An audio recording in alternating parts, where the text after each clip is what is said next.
I grew up in the city of Detroit in the 1960s, and while I was growing up, there were lots of folks here in the city who had moved to Detroit from the South beginning in the 1920s, including my grandparents on both sides.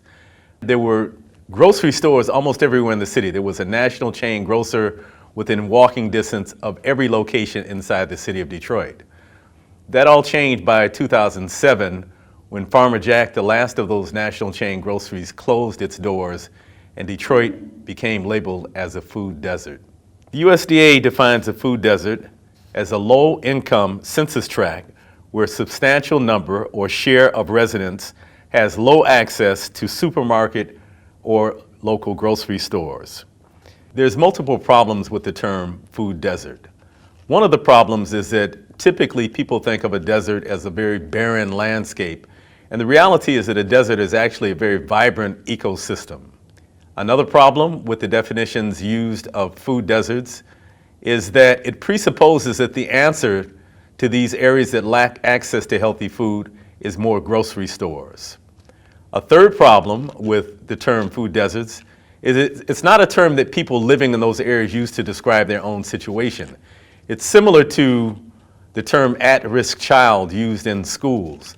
I was a school principal for several years and never heard a parent come to me and say, "This is my son John, he's an at-risk child." This is a term which is imposed upon communities as opposed to a term that community members use to define their own condition.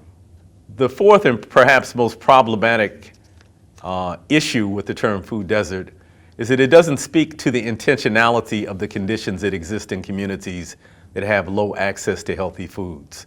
The reality is that public policy and economic practices have created these areas that have low access to foods, and food desert does not speak to that intentionality. Recently, the term food apartheid has resonated with myself and other food activists.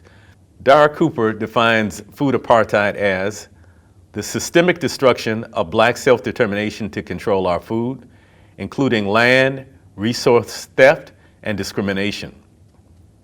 A hypersaturation of destructive foods and predatory marketing, and a blatantly discriminatory corporate-controlled food system that results in our communities suffering from some of the highest rates of heart disease and diabetes of all times. Many tend to use the term food desert. However, food apartheid, according to Dar, is a much more accurate representation of the structural, racialized inequities perpetuated through our current food system.